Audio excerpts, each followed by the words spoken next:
Well, today's Good Friday, so I got sidetracked. Went to breakfast with the guys, and then they said they was going to work on their Mustang. So I did my running around, and then I decided I needed my big vise, which I had buried over in my storage unit. So I dug it out and decided to put it on here. So I had to get the plasma cutter out, cut this out, a piece of metal, it's 1/4 inch thick. And it's my old anvil. It's kind of long and big and heavy. Anyway, I got the thing. This is how it's going to go. I made this 6-inch jig here for 1/2 inch. So those are 1/2 inch bolts, and that's 1/2 inch inside of here and 1/2 inch hole right there. And all I need one. So this is how short it's going to be.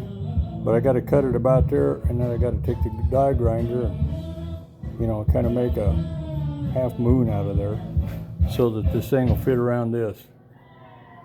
And then once it gets on there the way I want it, I might turn this thing about maybe 1 or 2 threads to give me a little wiggle room and make it 6 inches.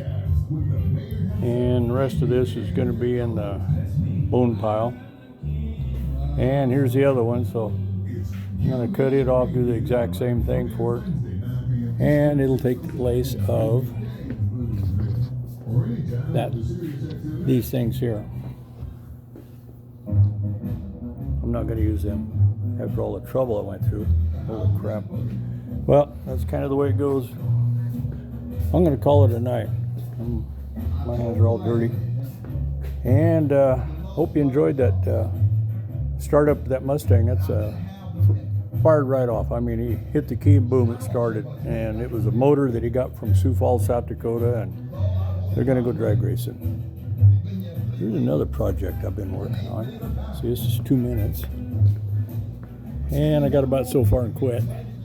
But these things here, I put legs on them. I cut the bracing out of them. And I put the legs down to there, and then a piece that goes across the bottom over to the other side and back up to there. And the back one, what I'm going to do is make little mini Quonsets out of these things. Put me a double door on the front.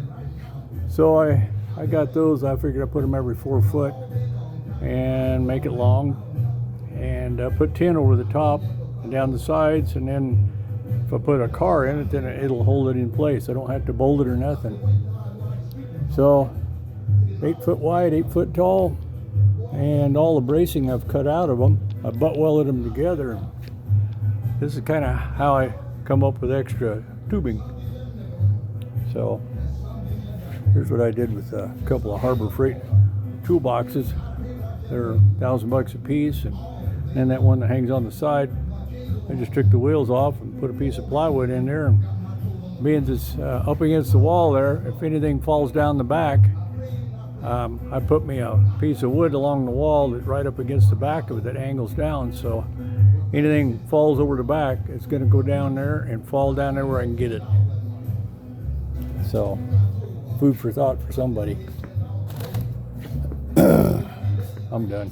See you later, bye.